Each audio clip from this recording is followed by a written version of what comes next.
crónica, en el cual tiene una larga data, es decir, no es que tenga asma pues una sola vez, no, sino viene como un evento crónico y suele tener un origen en la infancia. Tiene una elevada prevalencia y es una de las enfermedades crónicas de infancia que tiene alta prevalencia y tiene un alto costo sociosanitario. Para ello, nosotros podemos coger actualizaciones de bibliografía actualizada para poder saber del tema. Uno de ellos es la guía que se conoce como el GEMA. El GEMA es una bibliografía de España que año tras año va a ir actualizándose, ¿no? 5.4, 5.5. En cambio, el GINA es una bibliografía de Estados Unidos. Sin embargo, los anales de pediatría recopilan información tanto de GEMA, tanto de GINA, como otras bibliografías de lo que es asma para poder ver y comparar. Mi GEMA me dice esto, mi GINA me dice esto, mi guía argentina me dice esto, ¿no? Sacan los consensos internacionales para poder llegar a un punto en el cual se dé el tratamiento específico.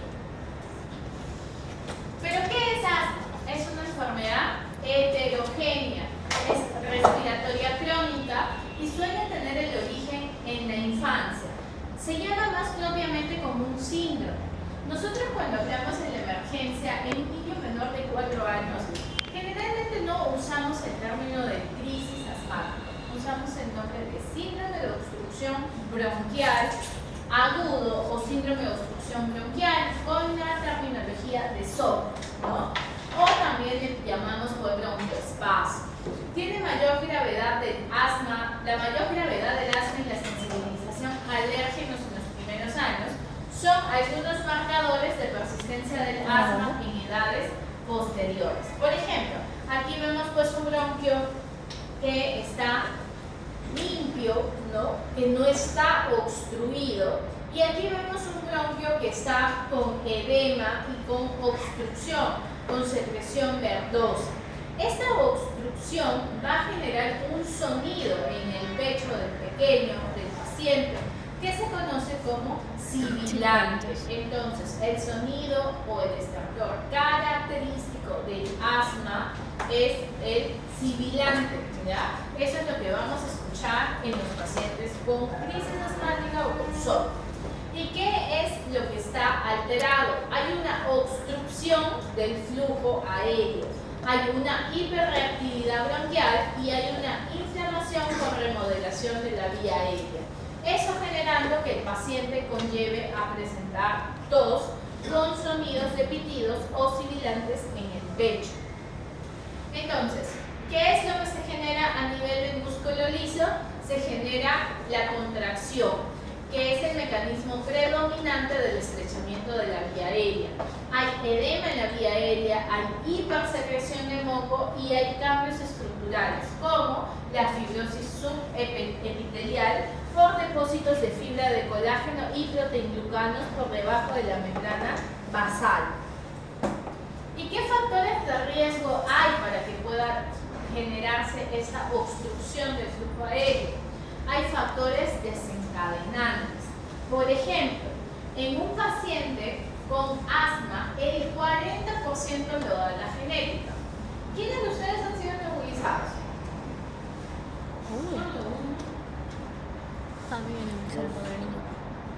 ¿Y un perro? No se acuerda. Ya. ¿Qué pasa si un varón con una mujer que ha sido asmática o que ha tenido crisis de asma en la infancia se casa? ¿Asmático también? Es posible que el niño desencadene asma, ¿no?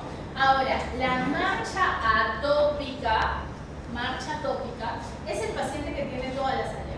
Empieza con dermatitis del pañal, sigue dermatitis atópica, rinitis alérgica y termina con asma bronquial. Estos son los pacientes muy alérgicos que se conocen, ¿ya? Los pacientes muy alérgicos. Entonces, yo tengo a mi mamá y a mi papá que tienen asma. El 40% lo da la genética. O sea, este pequeño que nace de 2 personas asmáticas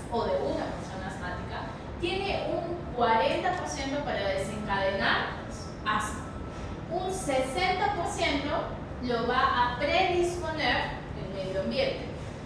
Por ejemplo, un lugar húmedo, o sea, Lima no es un buen lugar para una persona asmática, porque Lima tiene la concentración de humedad en épocas de invierno de mayor del 95%, ¿ya?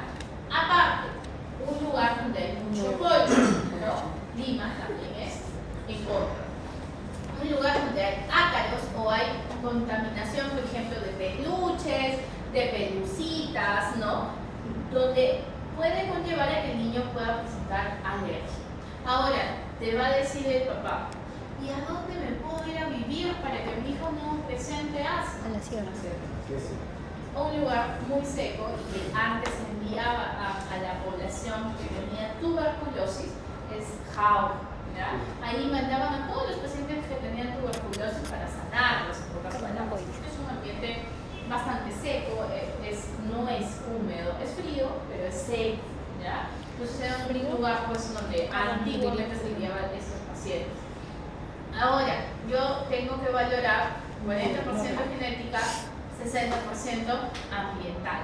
Pero, ojo, los animalitos no es que precisamente desencadenen asma, ¿ya? Porque ha pasado que muchas veces han llegado a la consulta y la mamá, el papá han tenido que botar a su pobre animalito y el niño seguía con sus crisis asmáticas, ¿no? Y te preguntas, ¿pero por qué si el doctor me dijo que bote a mi animalito, mi hijo ya no iba a tener tos y sigue teniendo sus crisis? Es que el animalito no fue el culpable, no siempre el animalito es el culpable. Una persona con alergia o asma puede tener su perrito en casa, pero tiene que tenerlo pues en un ambiente que no sea exactamente la cama, tiene que tenerlo pues desparasitado y buscar otras causas como por ejemplo humedad en la casa. Ahora, si tú quieres estar 100% seguro de que ese animalito no es el causante, sácale un prick test, ¿no? Antes de estar botando el pobre animalito. Porque muchas veces ha pasado que han botado al animalito y el animalito no tenía culpa, ¿ya? Entonces, en casos de asma, es más asociado, por ejemplo, a lo que es los papeles, los peluches, las trazadas, los ácaros, la humedad, ¿no? Entonces, pero te va a decir, yo tengo mi animalito, pero vivo en Angó, ¿no? Una zona donde puede haber mucha humedad, ¿no? Entonces, ¿cuál hubiera sido el consejo? Quizás sería mudeces, ¿no? Más que botar el animalito, ¿no? El animalito muchas veces no es que sea culpable de las alergias. Ahora, depende también, ¿no? Si es que no es alérgico a lo que es el ácaro o el epitelio, ¿no? Del animalito. Ahora, los factores desencadenantes, ¿cuáles serían? La humedad, los ácaros, el polvo, el moho. Y esto va a conllevar a síntomas. ¿Qué síntomas? Tos, pitido en el pecho, dolor de pecho, ¿no? Pitido similar. Sin embargo, en España se considera que es una enfermedad muy prevalente, pero de alto costo. ¿Por qué? Porque los inhaladores, las aerocámaras, pues tienen un costo elevado. ¿Qué factores de riesgo hemos hablado? Genéticos. La obesidad es un factor de riesgo, el sexo masculino, como muchas enfermedades, los alérgenos y las infecciones. Las infecciones, ya sean virales o bacterianas, pueden desencadenar crisis asmáticas. El humo del tabaco, la dieta alta, por ejemplo, en componentes químicos, la contaminación también son componentes que pueden llevar a que mi paciente tenga la patología o el cuadro de crisis. Dentro de los factores específicos tenemos, por ejemplo, los pólenes, puede ser el epitelio del gato, los ácaros y los medicamentos. En los no específicos puede ser la actividad física, un paciente que está corriendo y le genera los síntomas. Emociones, influencia hormonal en las mujeres y olores intensos. Esto puede conllevar a la aparición de síntomas. Cuando yo tengo un paciente en emergencia que llega con crisis asmática, yo siempre tengo que valorar si mi paciente puede llegar a necesitar una unidad de cuidados intensivos. ¿Y qué pacientes pueden llegar a tener la necesidad de pasar a UCI o que se compliquen? Pacientes que le preguntamos, ¿antes estaba hospitalizada? Sí, pero su hospitalización fue en sala común o en intermedios o en UCI.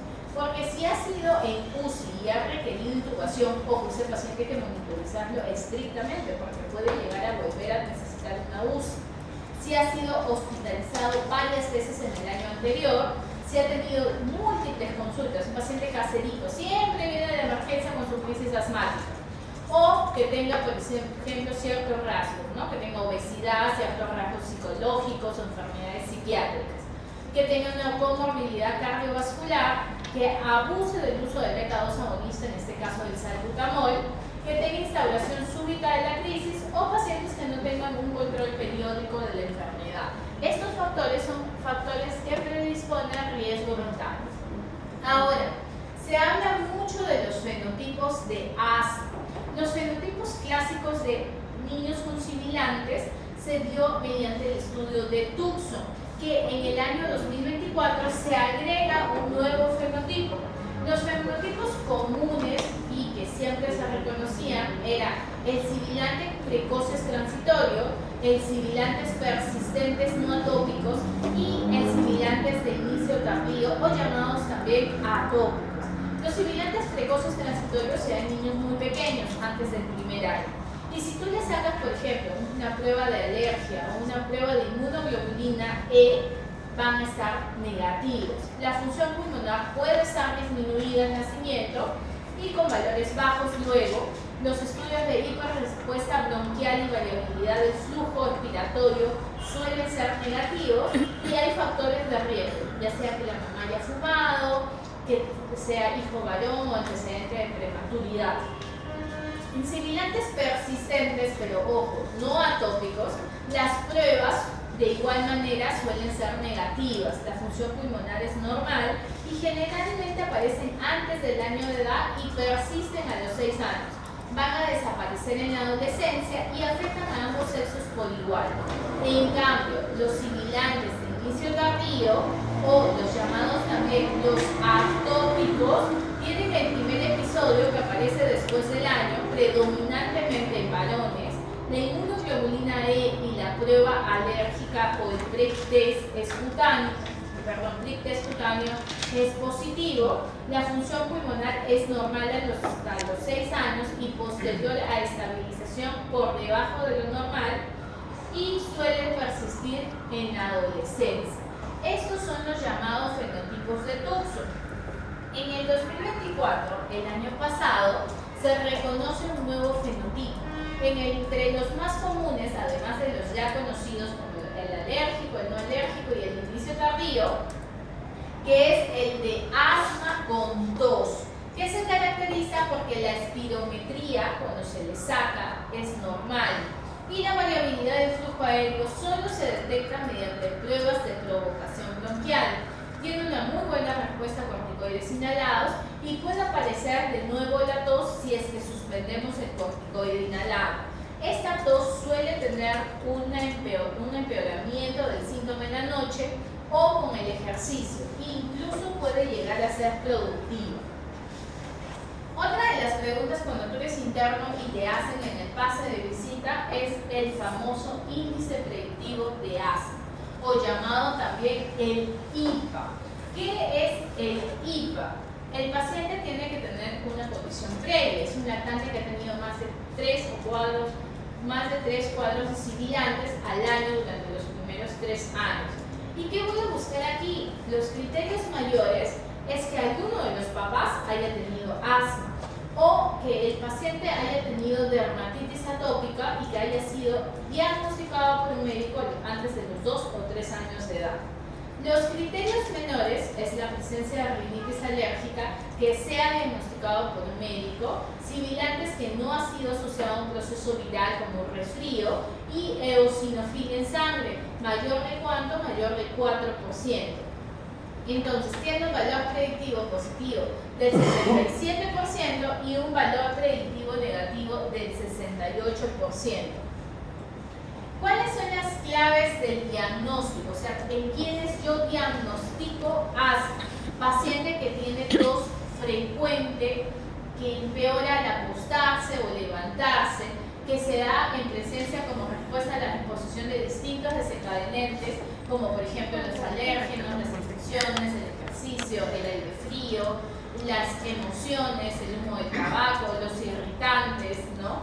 La historia familiar de pacientes que hayan tenido enfermedades atópicas, presencia de sibilantes en el momento de la auscultación. En la espirometría observamos un patrón obstructivo y en mejora de los síntomas como respuesta al tratamiento con broncodilatadores o corticoides inhalados. En quienes sospechan pacientes que tienen tos, ¿no? Tos frecuente y que va a ir variando marcadamente. Los síntomas no va a ser explicado por otra enfermedad y además siempre que sea factible se objetivará la presencia de obstrucción del flujo aéreo de carácter variable. ¿Qué diagnóstico diferencial yo puedo pensar? Desde las infecciones de la vía respiratoria alta, es decir, los resfríos, la faringitis, ¿no? La sinusitis. ¿Cuál es el cambio que va a hacer en un resfrío? Que el resfrío va a estar con tos, pero no va a silbar el pecho. Que la sinusitis tiene una duración amplia de la tos, pero no va a haber sibilantes. Un diagnóstico también frecuente son los cuerpos extraños de la vía aérea. ¿Cómo es el cuerpo extraño? Te lo presentan como un caso clínico. Paciente de 1 año de edad jugando con su hermano de 4 años, están solos y presenta una tos súbita y frecuente. Eso hay que pensar cuerpo extraño. Otro problema es la displasia broncopulmonar, lo hemos visto en las semanas anteriores como una complicación de prematuridad, los problemas de malformaciones anatómicas, las malasias como la encefalopatía, que generalmente presenta estridor hasta el año de edad, las bronquiolitis, que es el primer episodio de sibilante en el lactante, que es causado por el virus frecuente de virus sincitial respiratorio.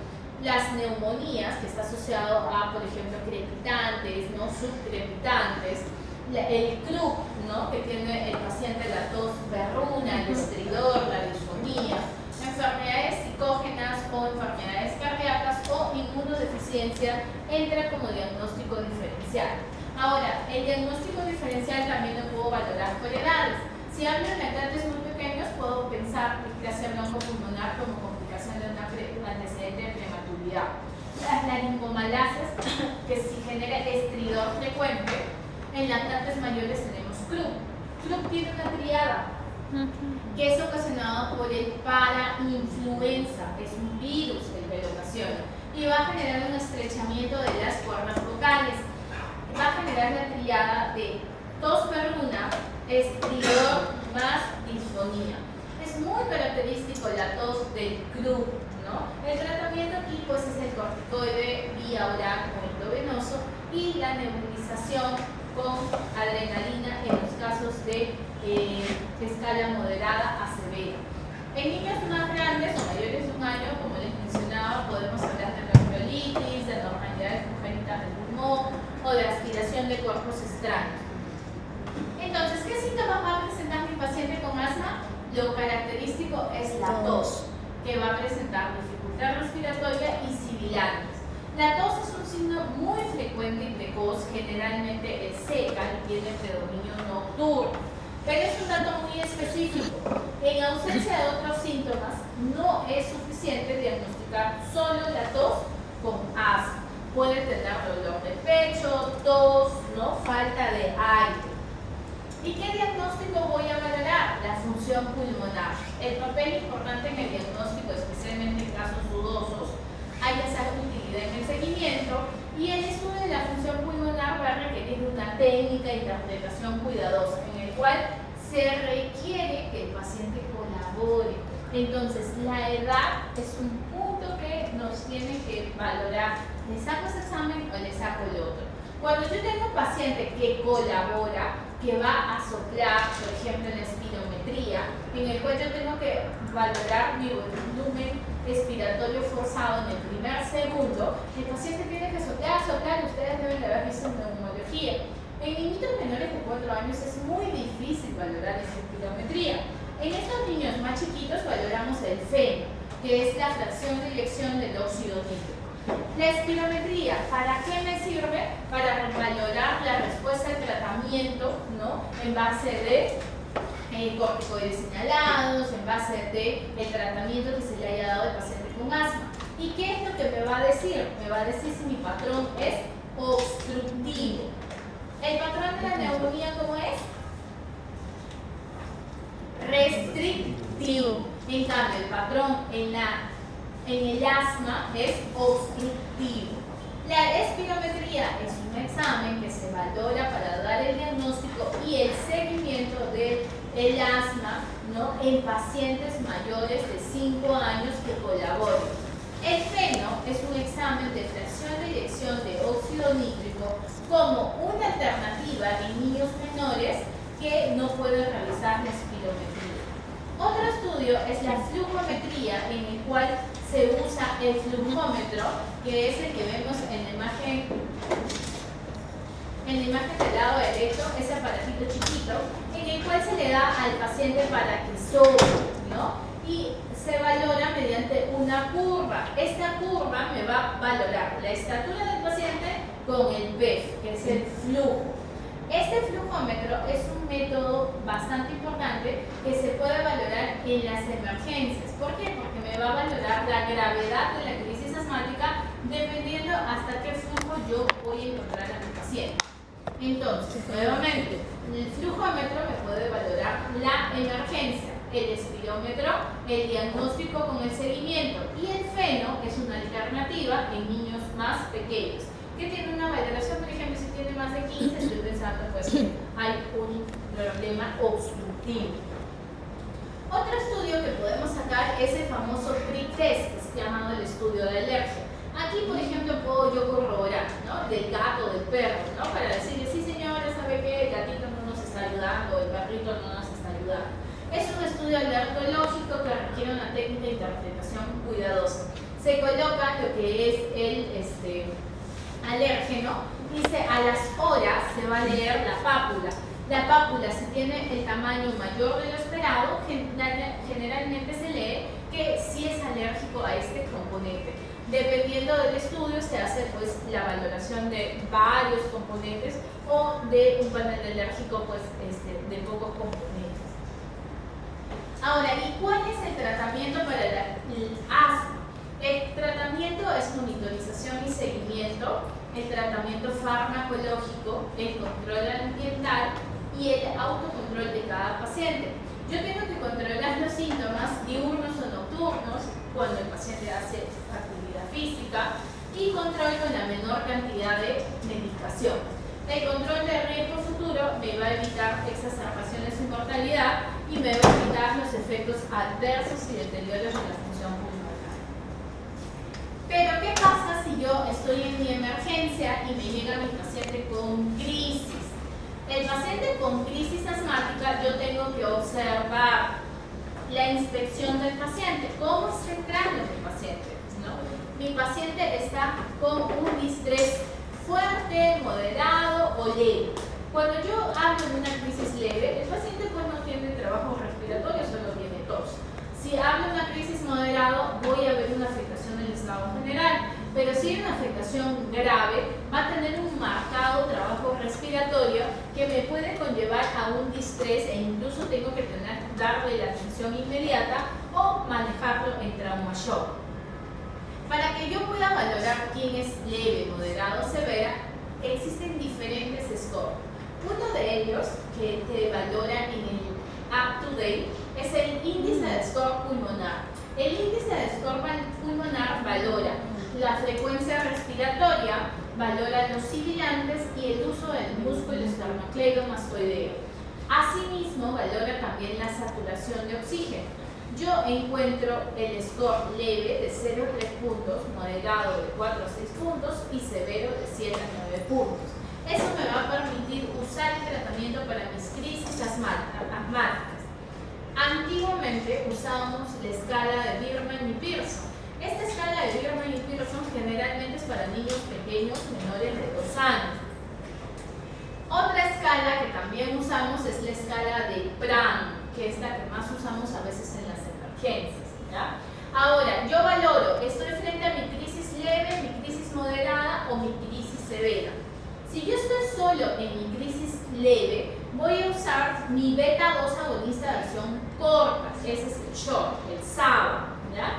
¿Cómo lo voy a usar? El salbutamol viene de 100 microgramos y voy a usar de 2 a 4 puff cada 20 minutos. Lo reevalúo en 15 minutos. Mi paciente ya respondió. Le doy de alta con este beta-2 agonista de acción corta, que lo puedo usar, por ejemplo, 2 puff cada 4 horas por 3 días, luego cada 6 horas por 2 días más y control en 5 días, ¿no? O, por ejemplo, mi paciente empeora, pasa a crisis moderada, o ya lo descubrí o ya lo encontré con crisis moderada. En la crisis moderada uso mi beta-2 agonista de acción corta, o llamado también SABA, y uso ya no 2 o 4 pulsaciones, uso de 4 a 8 pulsaciones cada 20 minutos.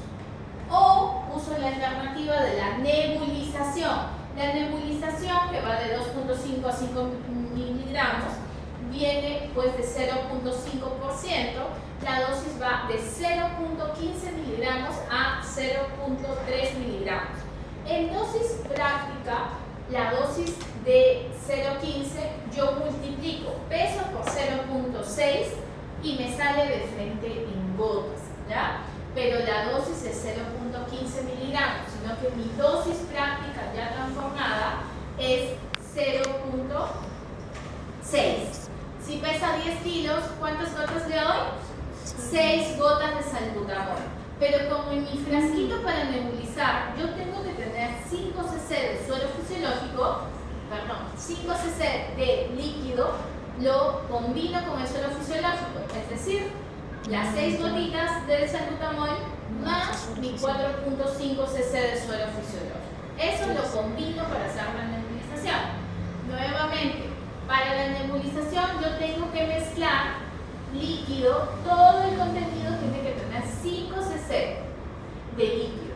Pero como mi dosis es 0.6 por peso, la dosis práctica, si mi paciente pesa 10 kilos, por 0.6 me sale 6 gotas. Entonces, mi nebulización, yo voy a valorar la nebulización que equivale a salbutamol 6 gotas. Mi nebulización, voy a colocar salbutamol, ojo, nebulización, no es inhalación, 0.5%. ¿Cuántas gotas? 6. Peso 10 kilos. La dosis va de 0.15 a 0.3 miligramos por kilo. La dosis práctica es peso por 0.6 y aquí peso por 1.2. Mi peso es 10 kilos. ¿Cuántas gotas le doy? ¿Cuánto? 6 gotas. Más 4 cc o 4.5 porque lo tengo que llenar en 5. 4.5 cc de suero fisiológico. Esta combinación 3 veces cada 20 minutos. ¿Ya? Si yo lo uso en inhalador, uso el salbutamol de 100 microgramos, 4 a 8 puff cada 20 minutos. Pero ojo, aquí ya valoro usar un corticoide de vía oral. Si el paciente tolera la vía oral, puedo usar la prednisona a dosis de 1 a 2 miligramos kilo día, o puedo usar la metilprednisolona endovenosa a 1 a 2 miligramos kilo día, o puedo usar la prednisolona vía oral, como nombre comercial muy famoso como Bionis, a 1 a 2 miligramos kilo día. Si mi paciente responde, alta. ¿Con qué? Con su beta-2 agonista de acción corta cada 4 horas. No responde, hay que valorar. Continúo el tratamiento hospitalario, saco una radiografía para ver si no hay atelectasia neumonía o no es una crisis severa. En las crisis severas puedo usar otro inhalador, el inhalador anticolinérgico. ¿Cuál es el anticolinérgico? El bromuro de ipatropio. El bromuro de ipatropio tiene dos funciones. 1 como anticolinérgico y 2 como coadyuvante del salbutamol. Entonces trabajo con dos funciones. ¿Qué uso? Mi salbutamol, mi bromuro y mi corticoide. Es una crisis grave, posiblemente mi paciente esté con un distrés muy marcado. Ya no le voy a colocar vía oral, le voy a colocar endovenoso. ¿Cuál? Metilprednisolona ha demostrado mayor evidencia en el uso de corticoides. ¿Puedo usar dexametasona, hidrocortisona? Sí, puedo usar, pero las últimas guías mencionan que la metilprednisolona tiene mayor efectividad y se usa entre 1 a 2 miligramos kilo día. El salbutamol puedo usar la dosis a 0.3, ¿no? O puedo usar el PUF entre 8 pulsaciones cada 20 minutos, ¿no? Si responde, paso a hacer crisis moderada, lo hospitalizo. No responde, este paciente pasa inmediatamente a la unidad de cuidados intensivos. Guía española. ¿Qué me dice la guía española? Uso en crisis leve 2 a 4 PUF de salbutamol cada 20 minutos, reevalúo en 15 minutos. ¿Qué me dice en la crisis asmática? 6 a 8 PUF de salbutamol cada 20 minutos o la nebulización. En caso no responde, hay que valorar el uso de corticoide. Crisis grave, la nebulización, el bromuro de hipatropio, ¿no? Y el uso del corticoide generalmente endovenoso, si el paciente está grave, pasa a la UCI, ¿no? En este caso, si estás en un centro de salud, deriva a tu paciente a un hospital. Ese es el manejo de las crisis asmáticas. Ahora, volviendo al tema de la enfermedad en sí, el control del asma va a requerir la valoración global de un paciente, en el cual hay que evaluarlo, hay que ajustar el tratamiento y hay que revisar la respuesta. Ojo, el tratamiento siempre es individualizado y siempre es ajustado de manera continua. Este, por ejemplo, es un ejemplo de valorar si mi paciente está controlando el asma o no. ¿Qué preguntas podría hacer? Hay síntomas más de 2 veces en el día, hay síntomas asociados al ejercicio o a la actividad física, se levanta por la noche con tos, hay necesidad de medicación para poder aliviar el síntoma, te ha sacado el flujómetro y es menor de tanto, ¿no? Estos son, por ejemplo, una cartilla donde yo puedo valorar si mi paciente está bien controlado y le coloco los puntos si en el caso requiera ir a emergencia. El tratamiento es individualizado, depende de cada paciente, es escalonado en caso de que no haya efecto, es diario, mantenido en el tiempo y hay que revisar cada 2 a cada 3 meses. O sea, el paciente hay que volver a recitar cada 2 meses. Y en el asma nosotros hablamos de la gravedad.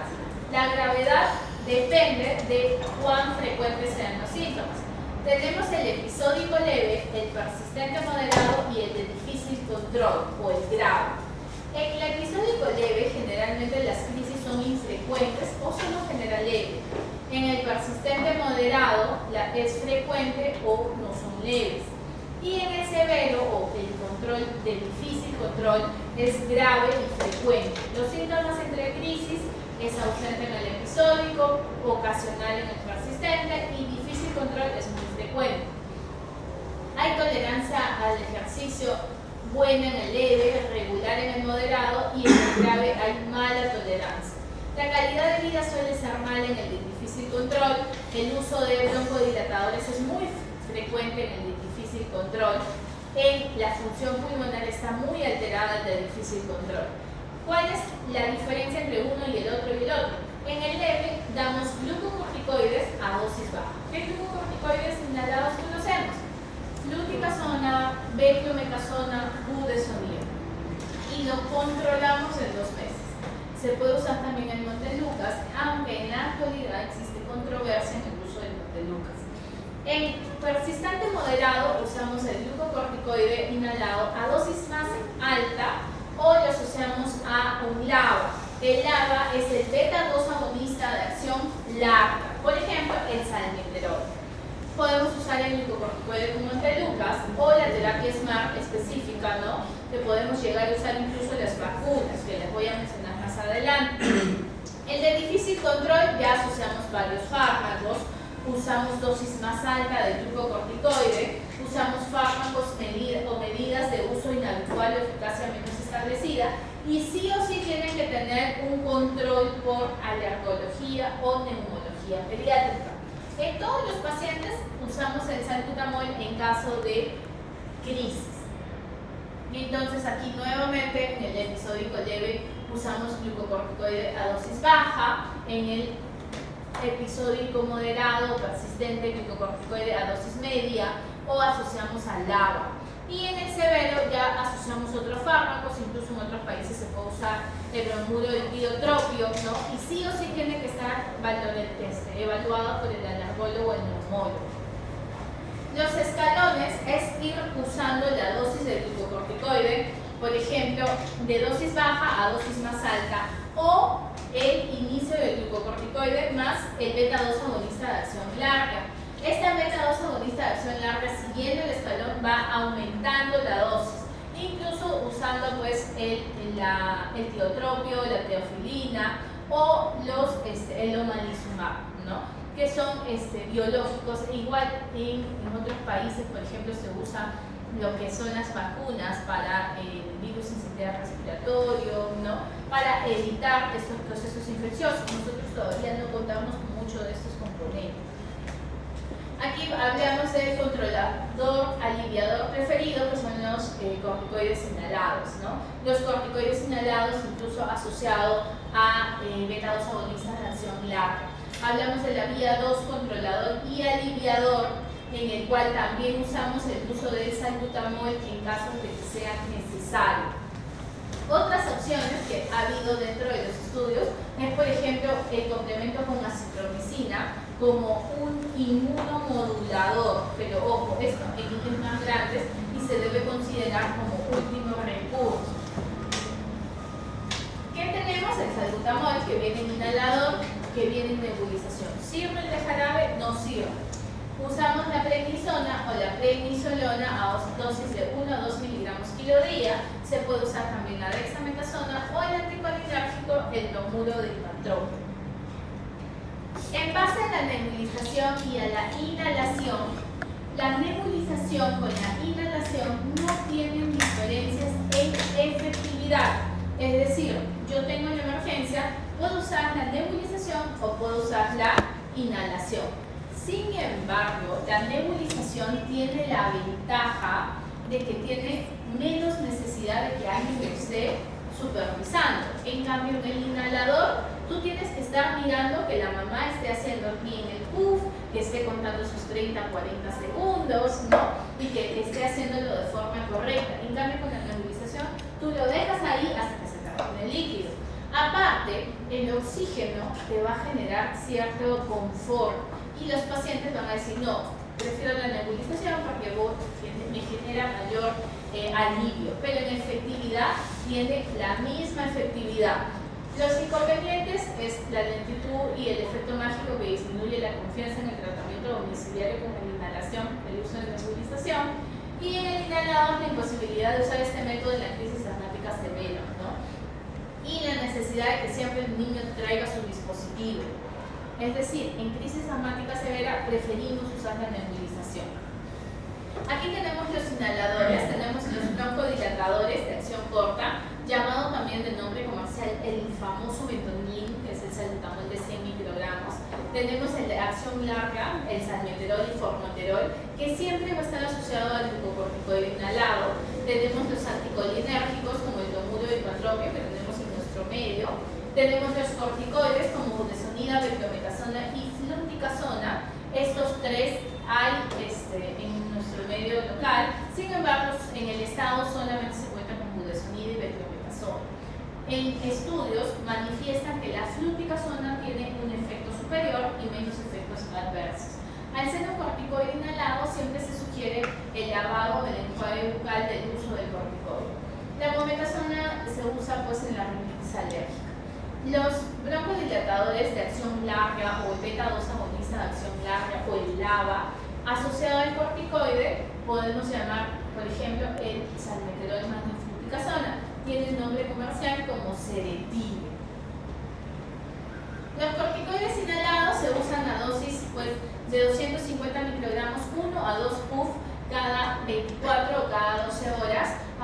del año de edad, a partir de los 2 años de edad, la budesonida, que viene de 200 microgramos, y la beclometasona. El que mejor usamos, el que menos efectos trae, la fluticasona. El glucocorticoide inhalado más el ABA, que es el beta-2 agonista de acción larga, tenemos aquí, por ejemplo, el salmeterol asociado a la fluticasona. Nunca se debe usar como monoterapia el ABA. Siempre tiene que estar asociado a glucocorticoides inhalados. Y siempre se tiene que dar en niños mayores de 4 años. Es una alternativa cuando, por ejemplo, el glucocorticoide inhalado ya no me hizo efecto.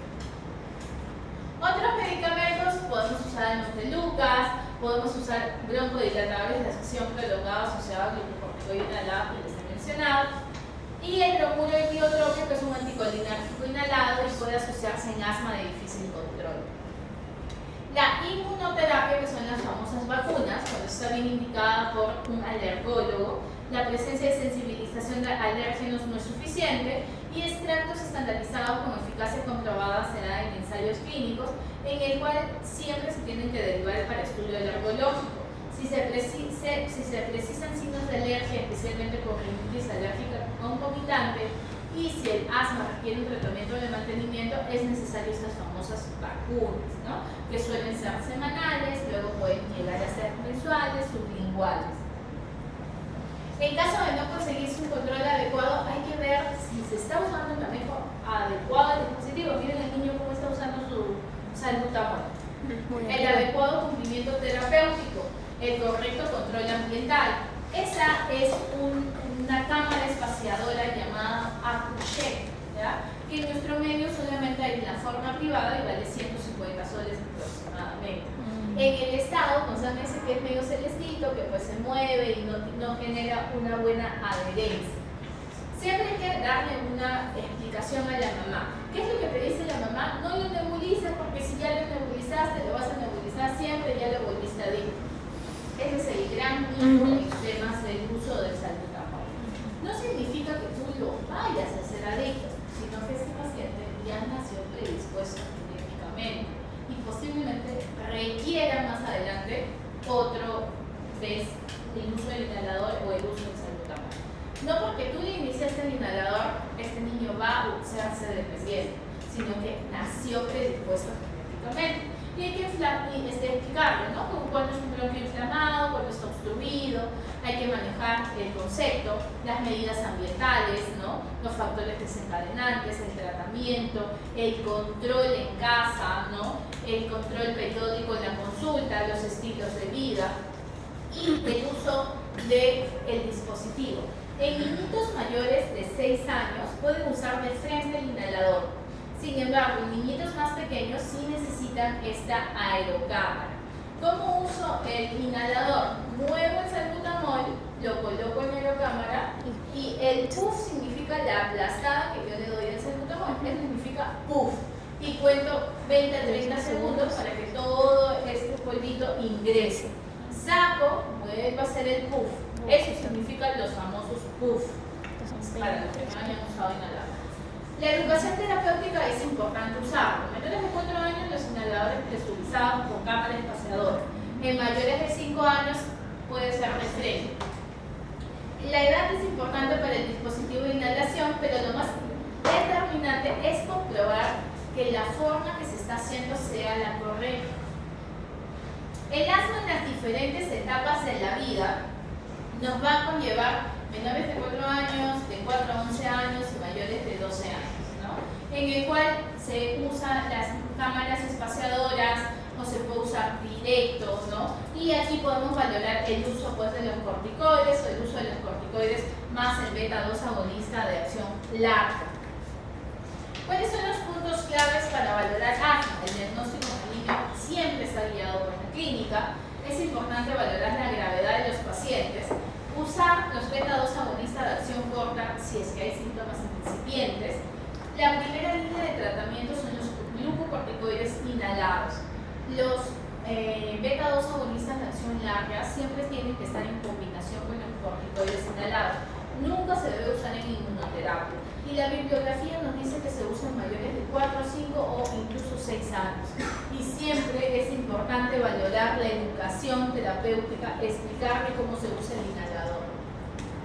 En un estudio en control de GINA se encontró que de todos mis pacientes o de todos los pacientes que se estudiaba, el 45% estaba no controlado, el 35% solo estaba controlado o parcialmente controlado y solo un 20% era bien controlado.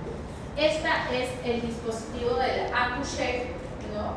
Ese es el inhalador combinado, ¿no? En el cual es más pequeño y genera mayor presión al momento de colocarlo en la cara.